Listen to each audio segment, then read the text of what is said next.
I find it interesting, Hugh, that you look at every religion and it seems that they all seem to have some account of destruction and judgment through a flood that seems to be kind of ubiquitous. What are your thoughts on that? Well, that is interesting how we have all these creation stories in different religions and cultures of the world, but there's even more stories about the flood. Mm-hmm. So the flood is a ubiquitous to all these different cultures. 150 different flood accounts have been documented in the different religions and cultures of the world. Right. Well, and it's very clear that the author of Genesis is talking about a destruction, that there's a judgment that God is revealing there.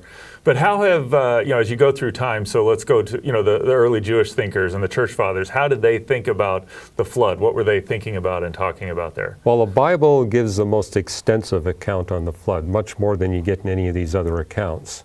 And so the Bible's kind of become the focus there. Mm-hmm. And the early church fathers, for example, definitely talked about the flood, but it was in no way divisive. And a lot of their comments were clearly men trying to speculate about what they thought the text was saying. There was no doubt in their minds that a flood did happen. Mm-hmm. That was a judgment upon humanity, but it's very different than what you see today, where people are getting into the specifics of the geological details. Well, so where did that change happen from the focus on the judgment and what God is doing to the details of the actual flood itself? Well, in the 1700s and the 1800s, the birth of geology, there was a lot more, again, talk about how this fits in what the Bible teaches about the flood. But again, it was kind of in the arena of speculation. It didn't become a doctrinal point.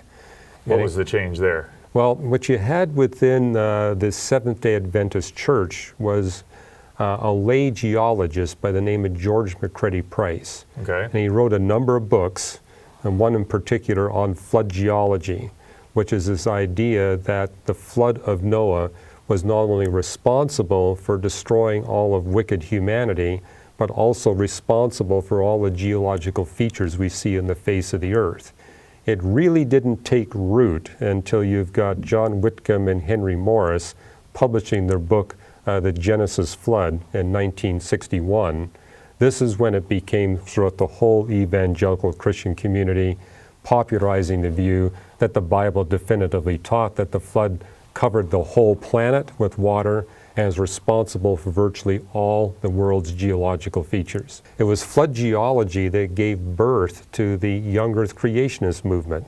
A lot of people think it's the other way around. No, it was flood geology came first, and then young earth creationism followed. And I think you could see how it fits. If you got all the geology being packed into a 13-month period, this would fit the idea that the creation days are 6 consecutive 24-hour periods, and the earth is only 6,000 to 10,000 years old. And then people began to see this as something the Bible definitively taught, and therefore you wind up having the kind of theological debates and battles. And of course the geologists are jumping in and saying flood geology just doesn't match what we see. I think that's a point worth mentioning or noting, is that you look at the biblical authors and there's this talk of how Noah is saving humanity, and then you look forward to the New Testament where Christ is saving humanity again, that there's this foreshadowing going on, and that not only is there judgment in this time, that God's going to set things right in the end with a final judgment. Why don't you offer a few thoughts on that? Well, that's kind of where commentaries went until the 20th century. The focus was on the man Noah and what he did to rescue humanity, how God worked with him. It seems like today the attention is really focusing on the geology of the flood rather than the theology of the flood.